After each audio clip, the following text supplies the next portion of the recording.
Hey there, and welcome to Business Over Cocktails. I'm Lauren Najar, your host and hype woman, bringing you real talk about entrepreneurship. This is the podcast where we dive into the bold whys, the messy middles, and the game-changing aha moments that lead to success. You'll hear unfiltered stories from entrepreneurs, plus bite-sized solo episodes inside the Business Chaser series, where we cut through the noise and get straight to what actually drives sales, visibility, and growth.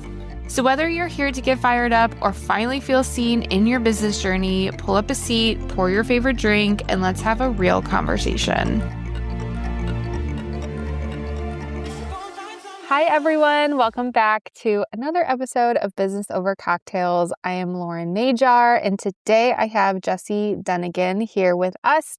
She is an author and the founder of Big Time Publishing, and I'm so excited to get to know her more and ask all of the questions, and we get to hear all about her life and her business. So thanks, Jessi, for being on here. Of course. Thanks for having me. Excited to be here. Yeah. So just so everyone knows, a lot of times I'll say this person is a client of mine, or I've been connected with them for a while, but this is really our first time chatting. So I am really excited to get to know you more. Yeah, same.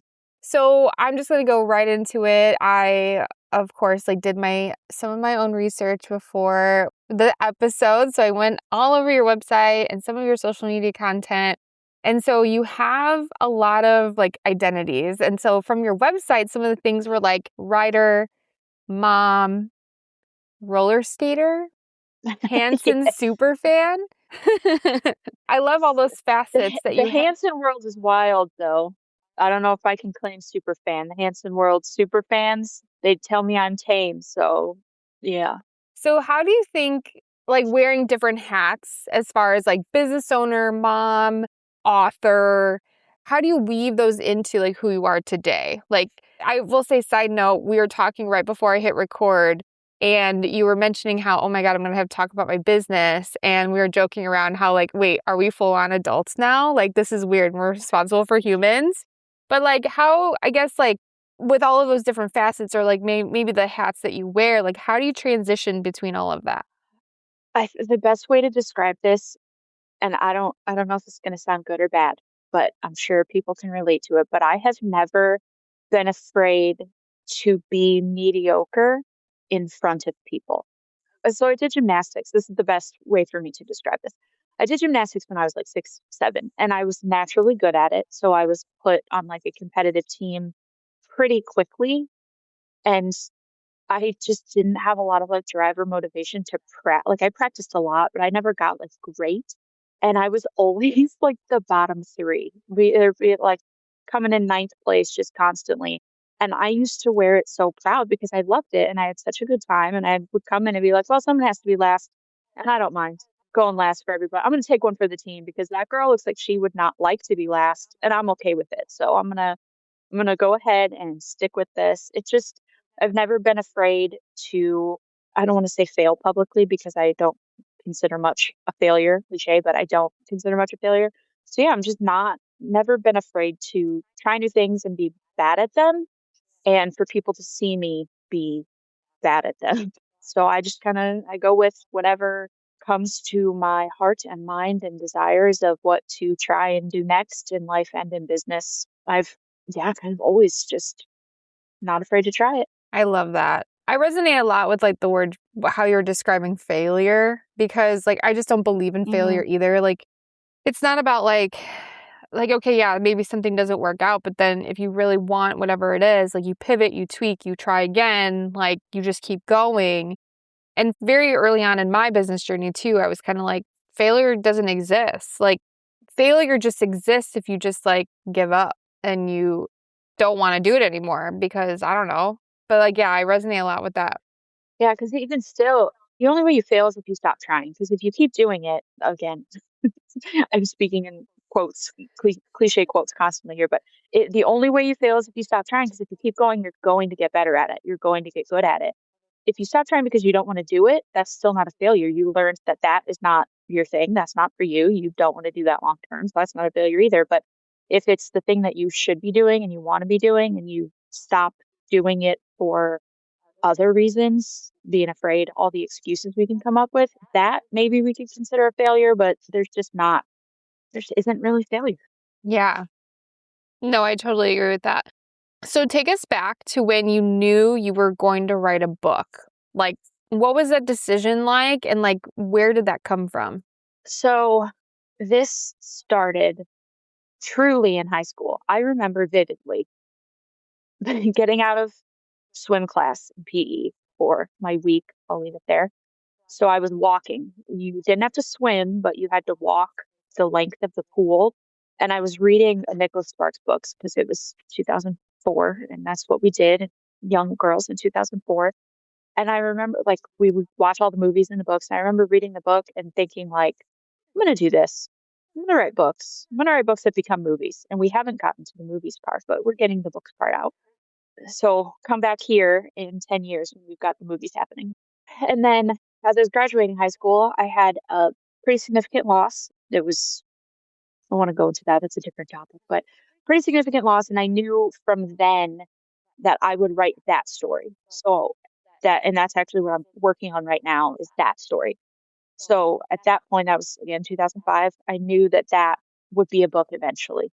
And fast forward, moving to Guam, everywhere else we went, and then 2020, so the time when everyone's lives change, I heard just randomly one day, heard a book title, heard Jessi on Guam in my head, and I was like, oh, that's the one I'm supposed to write first. So all of these years that I had turmoil over knowing I had this other book that I was supposed to be writing, but I hadn't and wasn't and had no desire to start it, I would on and off be like, oh, why haven't I should really start that? I know I want to write that book someday. Why don't I do it now? And just put it off and put it off. And then when I heard the Jessi on Guam in my head, I was like, oh, it's because that one's supposed to be first. So it truly was just following the little voice in my head that said, here it is. Like you're gonna write this story, just not yet. Don't worry about it too much. It's in there. It'll happen. And then when the one that was ready to come out immediately came to my head, I was like, okay. So I heard the title. I typed out the title, and then I was like, I heard the first sentence. So I typed the first sentence, and then I literally within 3 days, 4 days, I had the first three chapters written, and I was like, okay, yeah, this was the right one. So it truly was just following nudges from many, many, many years ago. I love that.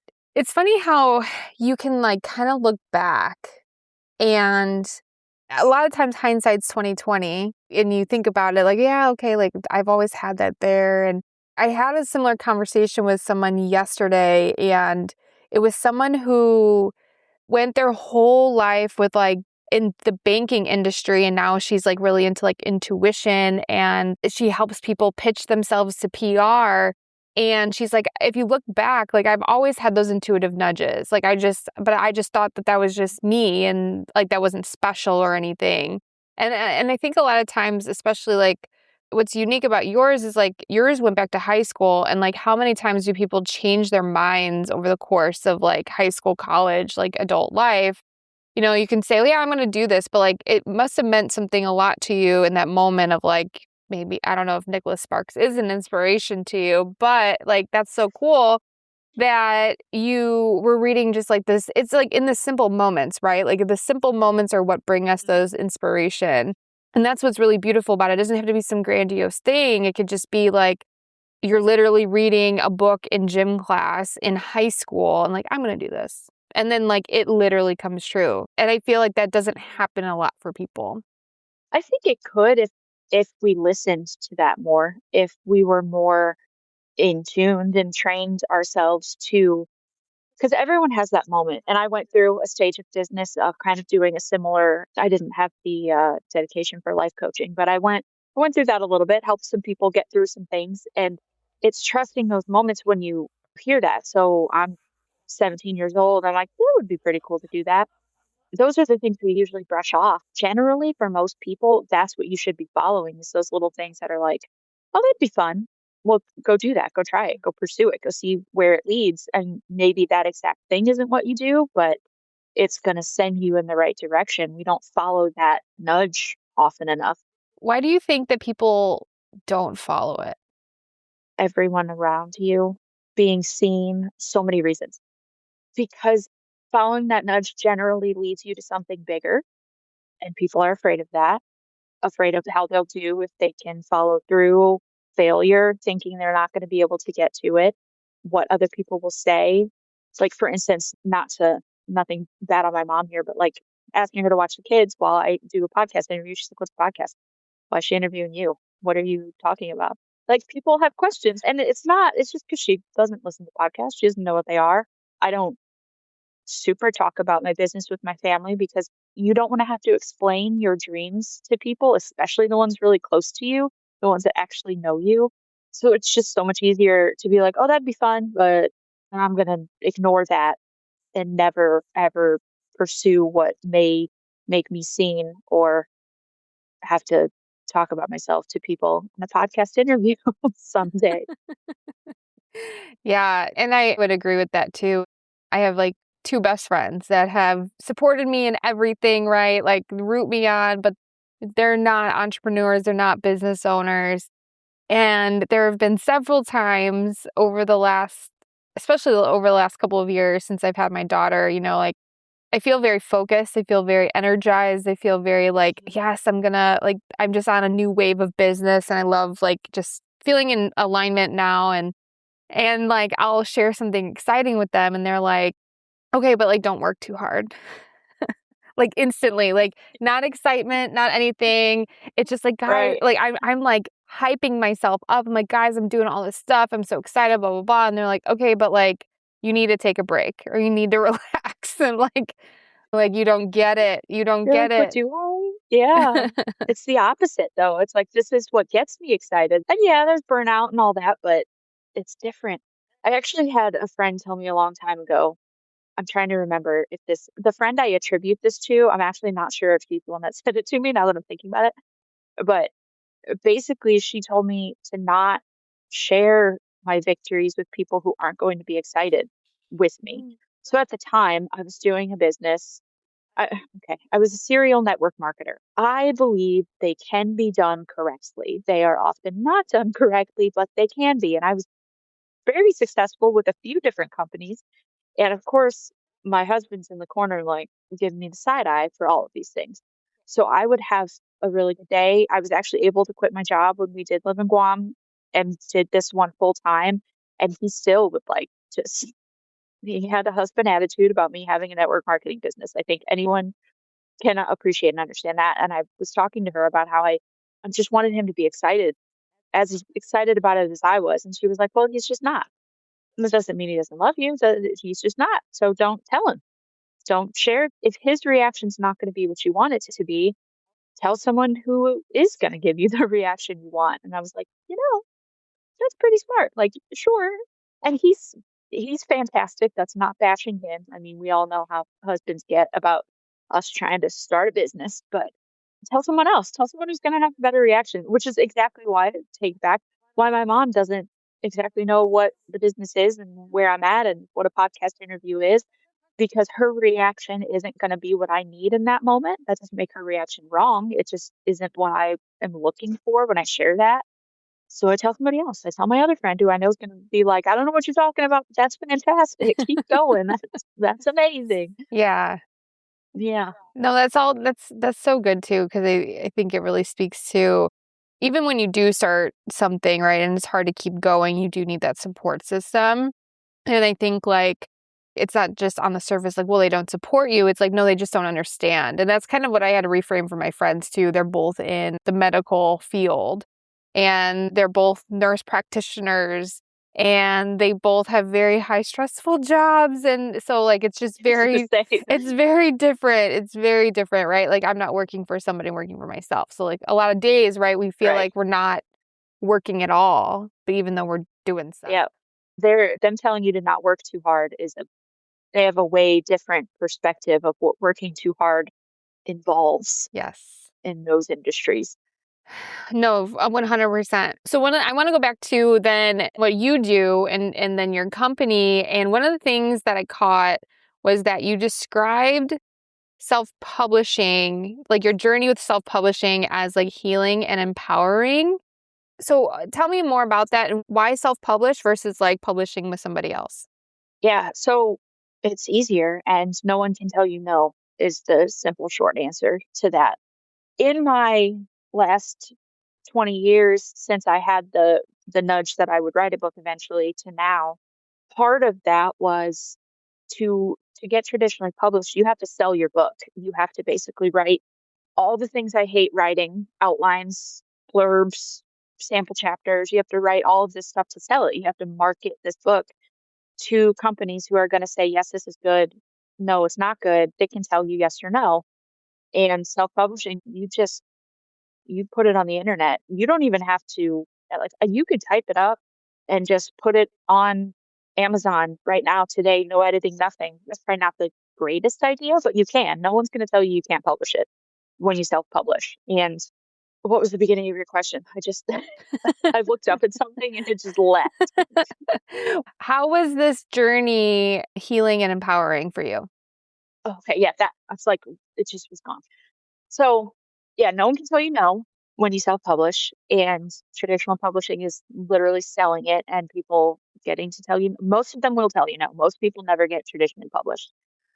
And the healing portion of it is funnier because I didn't realize how bad of a time I was having in my life until I started writing the book. Even as I started it, I was like, I mean, it's just an interesting story, us getting sent to Guam randomly out of nowhere, completely not on our radar, and then we just are there within 6 months. And I knew that I hated it. Like, I knew that I did not have a great time when I was there. And then as I'm writing the book, I was like, I was having a nervous breakdown for 3 years. Like, I was, like, reliving these stories. It was like my own version of talk therapy, just typing them out in a book. I was literally losing my mind for, like, just some of the stuff I did. I started working full time because when I worked part time, I would sit in our dark living room for days at a time and just like not leave the house or do anything. And like at the time, it was like, I watch a lot of TV. And then 5 years later, I'm writing this book and I'm like, girl, you were very depressed. How did you not know that? Like, that was bad. That's not normal. It's not how that was supposed to happen. So it just gave me the opportunity to see that story, see that time in my life from a different perspective, and just kind of work back through it and be able to see what I was dealing with at that time and how I handled it. And it really was a weird written personal therapy session that I then printed and sell to people. Interesting choice. Before I ask this question, I think there's so many themes and the conversation we had about like, not going for like what you desire, your dreams and everything. That was like, I think that this is going to be a theme for the whole thing, right? Because that you kind of started that. And the next question I'm going to ask you is when someone's sitting on a manuscript or like a story to tell and they're intimidated, what is that first thing they need to do other than ditch the failure? Like, just go for it. But like, what would you say to them? To do it for yourself, because you're also self-publishing generally, you're not going to sell 1 million copies. You're not going to make $1 million.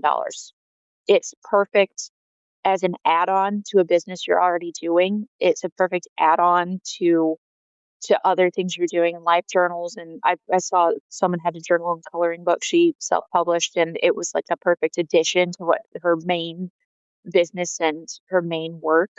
But it's doing it for yourself. It's having no expectation of what the reviews are going to be like, selling 1 million copies. It's the healing for you, or providing some, like in the instance of journals, providing something you wish you had. I mean, how many times every new year, essentially, I'm on the internet searching for the new planner that's going to change my life and the one that works perfect for my brain. And it's not out there. So I made them. I made them for myself. So now I have all these perfect planners that work perfectly for me. And I know there are other women and other people whose brains work like mine do. So I know there's a market for them, but I didn't do it for them. I did it for me. And I wish I could. I'm trying to think of just the way to shift that, but it's just a choice. It's just a decision to look at it different, to see it differently, and say, I'm gonna write this book and I'm gonna put it out there. And if it heals just me and everyone else reads this and thinks it's garbage, then that's cool. But if it heals me and one other person reads it and sees herself and can make a shift in her own life, then that's worth the time, because now it's started the ripple. Because what is that one person healing? Who does she get to heal in her path and help and change in her path from me actually putting the book out there? That's what I was going to reiterate too. Like you mentioned, like how that has healed you, like going through that journey. Mhm. And so like the healing or just like the purpose behind why you even wrote it in the first place has to be bigger than that fear and the failure that you think that you're going to experience. And actually, this is kind of why I finally started a podcast. You know, a lot of times people have been telling me like, oh, you should start a podcast. You need to do this. You need to do that. And I'm just like, I don't have a good idea. Like, I don't have a full body yes of like, yes, I want to start one, but I just don't have an idea of what I want to do. And it could be very easy for me to write something or to do something that's like, oh, like marketing podcast or business podcast. But what then, like, I don't know when this idea came to me. It was definitely like over the fall, I think, of last year, where I'm just like, no, I'm going to tell people stories because that's what I like to listen to. And for me to have now like worked on this for almost a full year has been Mhm. life changing for me, because I usually execute very quickly and I'm just like, okay, I'm going to get it out there like yesterday. But I've been recording episodes and like now we're finally launching August 25th. We're recording this before the launch. So whatever you just said too is like, I've never had a project like this where I'm like, ooh, I need downloads and listeners. Like, I really want to work towards that. Yes, that's important, but like, I'm glad I'm just doing this for me. And that's like the best thing of all time, when you truly like are doing it for yourself, or you wrote a book for yourself and you don't care who else reads it. One person, if you could impact one person, wonderful, great, then you've changed like your life, right? So I think that's also a feeling that I would describe, like, if you really can do without the vanity metrics, you know, obviously you want to impact a bunch of people maybe, or make money from it, whatever it is. But how cool would it be if you just did it for yourself? Yeah, and it makes all the difference in how you show up for it, because in anything, like, you're gonna have podcast reviews, and if you were doing this for the reviews and the metrics that you get, subscribers, whatever, listeners, all of that stuff, you're gonna live by that, and it's gonna be super easy to stop when it doesn't immediately have a million, because nothing has a million viewers, readers, listeners in the beginning. It takes time to build it. And if you're doing it just for those metrics, you're not going to stick with it long enough to get to the time where you have those big numbers. When it comes to then your own business and then building big time publishing, what was that transition like? Because you mentioned that you were in corporate. Finance also, you talked about the other person. I Yeah. was in banking also.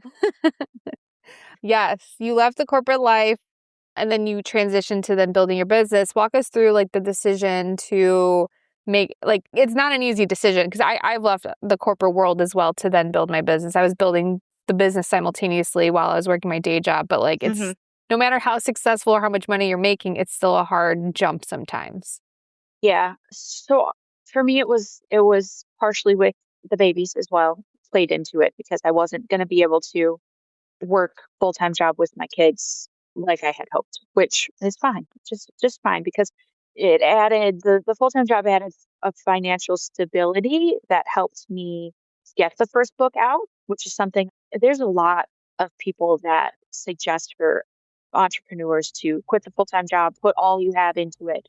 But if you quit the full-time job and then you put all you have into it, but all you have is only 50% because the other 50% is spent worrying about money, then maybe that's not the path to go right now. I fully believe that sometimes doing them simultaneously takes more work, but if you are doing it for yourself and have enough motivation behind it, it's possible.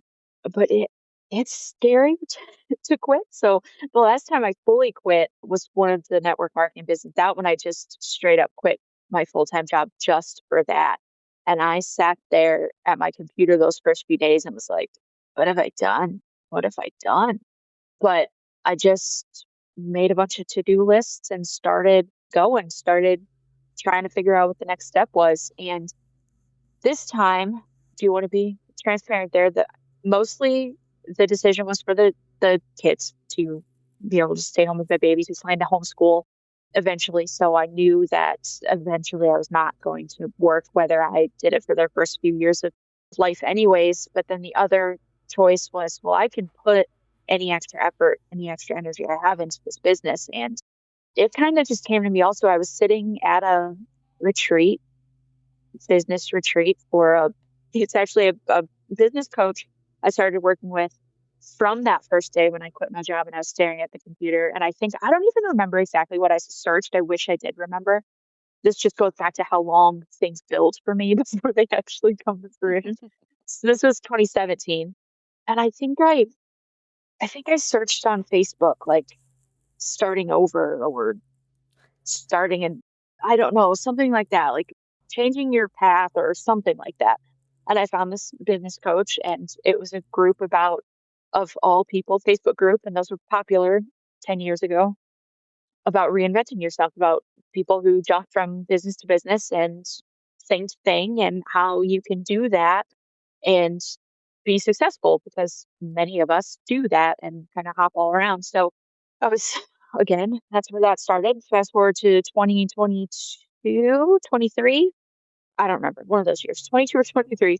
And I'm sitting in this retreat in Maine and listening to all these women talk about the stories they want to tell and this thing they want to write and this workbook I would love to produce and all of these things. And I'm sitting there like, you can do that though.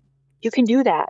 Like right now, you don't need anybody. You can just do it. Like I went on Google and figured it out. I went on the vast and scary world of KDP's publishing resource page that is just a mess of gobbledygook is the word that comes to my mind anytime I think about it. But it's all there. You can do it. So I'm sitting there just like, do that though.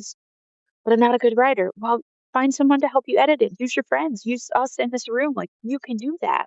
So I was at the hotel last night. I was moved out of the retreat house into this hotel by myself, sitting there eating pizza. And I'm like, I could do that. Why don't I do that? Why don't I take what I learned instead of like whispering it in the corner or like wanting to come shake their shoulders and tell them they can do it too? Why don't I just tell them, show them how, teach them how?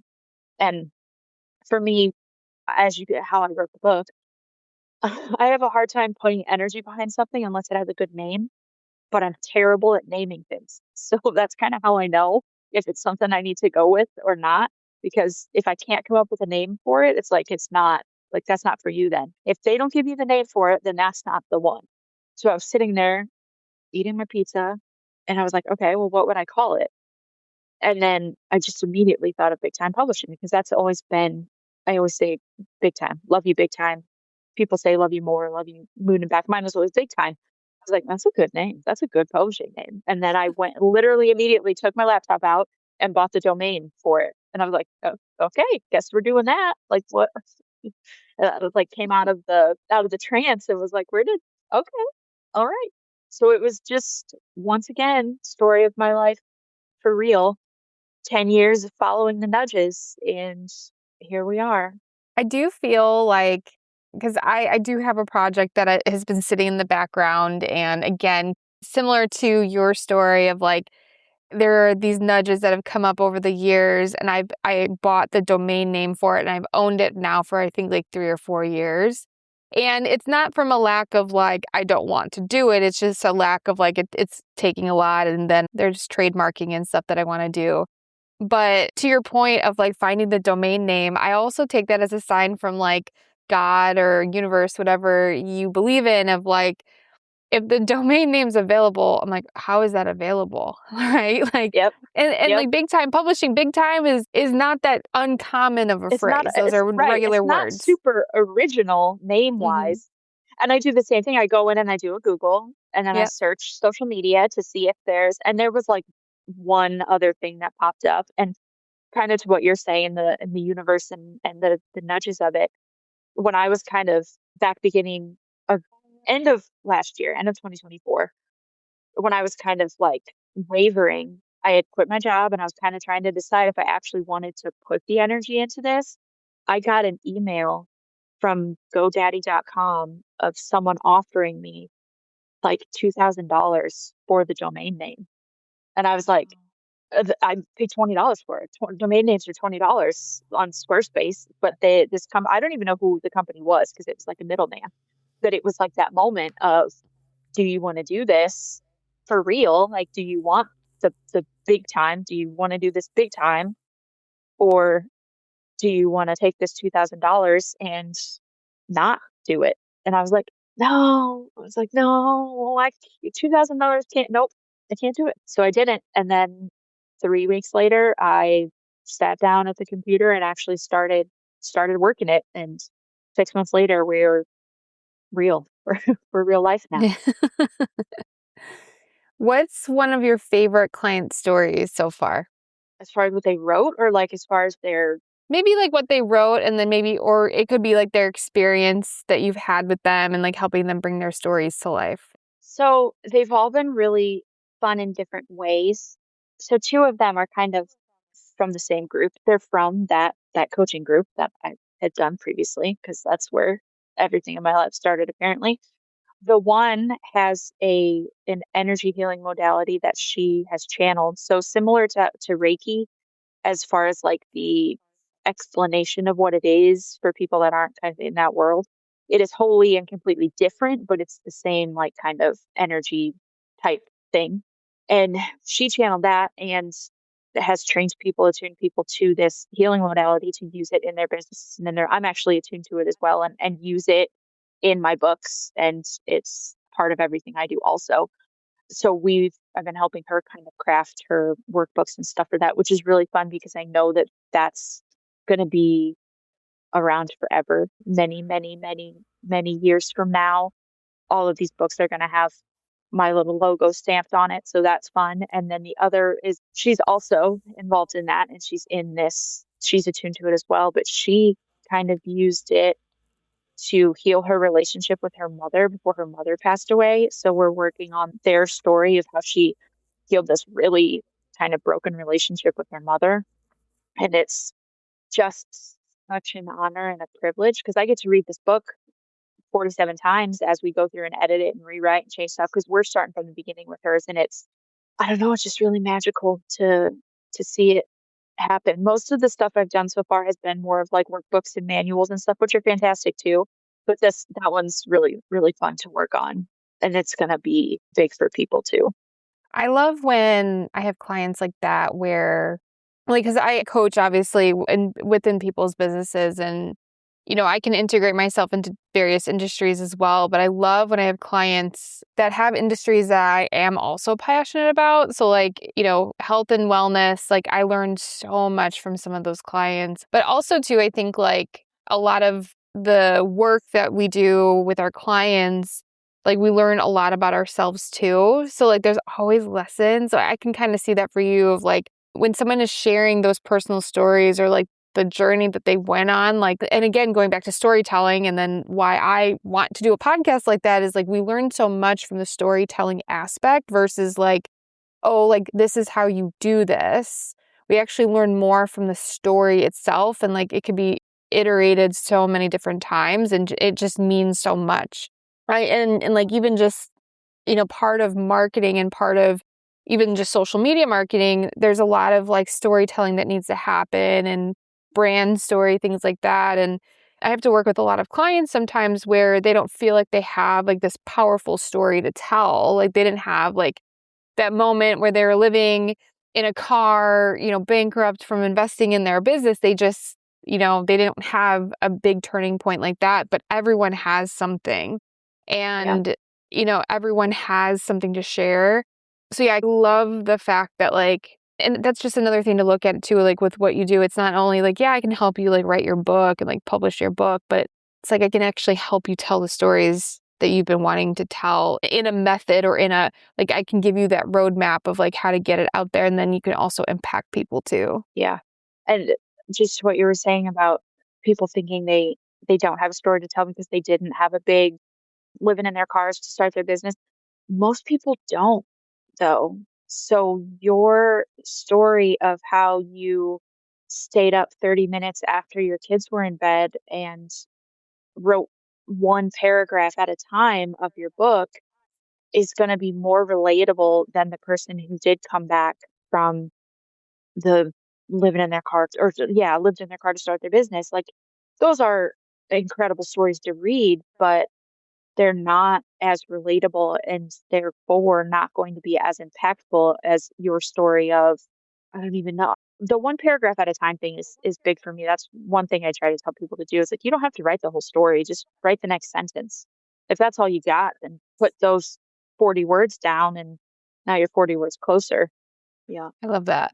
I have some final rapid fire questions for you. See, my brain is gonna What be is interesting. What's your favorite Hanson song and why? So I don't want to be too cliche here, but so, there's a song called Juliet. That's my one of my favorite songs. My other favorite is called Fire on a Mountain. And I'm trying to make sure I give you songs that are out there and not on members only, Hanson.net members only albums, because that's a thing too. But truly, Mbop is probably my favorite song because it is just so much. And there's a lot going around on the internet, a lot of memes now about how deep the lyrics actually are. And they really are. And so the bloom where you're planted quote has kind of been a thing in my mind because I moved around a lot, got kind of uprooted and all of that. And I've always been good at that. And so that's kind of a theme of bop of like growing flowers, but in the song it's about relationships. So I have bop lyrics tattooed on my arm that I had Taylor Hanson write at a meet and greet at a concert, and then I got it tattooed on my arm. And it will make so much sense because it is literally how I live my life. But it says, keep planting to find out which one grows, which in the song it's talking about relationships of continue cultivating relationships and find which ones grow. But for me, it's everything. I just keep trying. You just keep planting and find out which one grows, and that's where we are. And yeah, they have an album with a full symphony orchestra, and they did a tour with that. And watching them sing bop with a full symphony orchestra literally changed my brain chemistry, as the kids on TikTok are saying. Never been the same since. That's so awesome. I am not familiar with them, and I am definitely not super VIP level of a Hanson, but I am very familiar with Bop, and I Yeah. have heard some of their obviously they're like grown men now, and I think like it's really cool to hear them how they sound now, and I actually do think they sound better than Yeah. maybe what they did with the original song. I like their voices now. Yeah. I They're think great. that they even might be better now. One thing to remember with Hanson or with Mbop specifically is they were like the oldest one when they wrote that song, I think was 12. So go listen to Mbop and the depth, even that whole first album, the depth of the lyrics of that. And then remember, they were literal preteens. And then just, I feel completely inadequate anytime I think about that. I'm like, wow, I got to catch up. He knew where they were going. Yeah, crazy. Are you still skating? Do you still take time to skate around? So I had to stop when I was pregnant because they don't suggest it because it falling and you're off balance. And then I was too afraid in between the babies. So there's only 6 months in between, but I did just put them back on a couple weeks ago, 2 weeks ago and skated for a little while and I still love it. It's still so fun and I'm going to get back into it, but it's hard to start because like my hamstrings were like, what is this? What is happening? It's just so many different muscles in your legs. So yes, I'm getting back into it. Still love it very much. What's the song you would skate to right now? So, okay, this is going to sound silly, but I don't have a specific one. I've been listening to my Apple iTunes fed me a feel good playlist, and I've just been listening to that. And it's mostly artists I don't even know. And it's just so good. So if you have Apple Music, I guess people use Spotify too, but I stopped using Spotify a long time ago. Check out your pre-made playlist because it'll change your life. They know you. The music algorithm will feed you exactly what you need. And what does owning your story mean to you in one sentence? One sentence. I think it's trusting yourself. It's the trust. I can't find an eloquent way to word it. I don't have a sentence. I just keep getting words. Trust, power, confidence. It Ooh. makes me want to do this. Like I don't have words for it, but I got a fist bump that wants to come out. Power. Like Power, I yeah. got goosebumps when you said power. Yeah. Yeah. And then the last question, tell us how we can find you and connect with you. Yeah, so I'm on Instagram a little bit. It's especially Jessi ESP. TikTok also. I've been on TikTok a lot randomly, like that started picking up. So apparently we're millennials on TikTok now. And bigtimepublishing.com. So I'm working on kind of revamping the website. It's actually really close to being actually by the time this is out in the world, it will probably be up there. So especially Jessi on socials and bigtimepublishing.com. Awesome. And we'll have all of the links in the show notes so people can learn more about you, connect with you, especially if people have a story to tell and want to write a book. Connect with Jessi. She will guide you through that. You'll get paid to shake their shoulders. You won't just shake their shoulders. You'll get paid to do it. I just can't. Part of me wants to be like, why did I wait so long to do this? But I didn't wait. I did it as soon as it came to me, as soon as I could. But it's really exciting because everyone I've talked to is not only like, oh yeah, I want to write a book. They have it already. Almost all of them are like, yeah, I've got it. I can send it over to you right now. I'm like, what are you doing with these? Stop sitting on them. Put them out there. So yes, all of you listening to this who have your files saved already, send it to me. Let's do it. Come on. Yeah, let's go. Yeah. Thank you so much for listening to this episode of Business Over Cocktails. Jessi will be back with us later this week, speaking on a topic for our Business Chaser episode. Make sure you check that out. And thank you so much, Jessi. This was awesome. Of course. Thank you. It's great.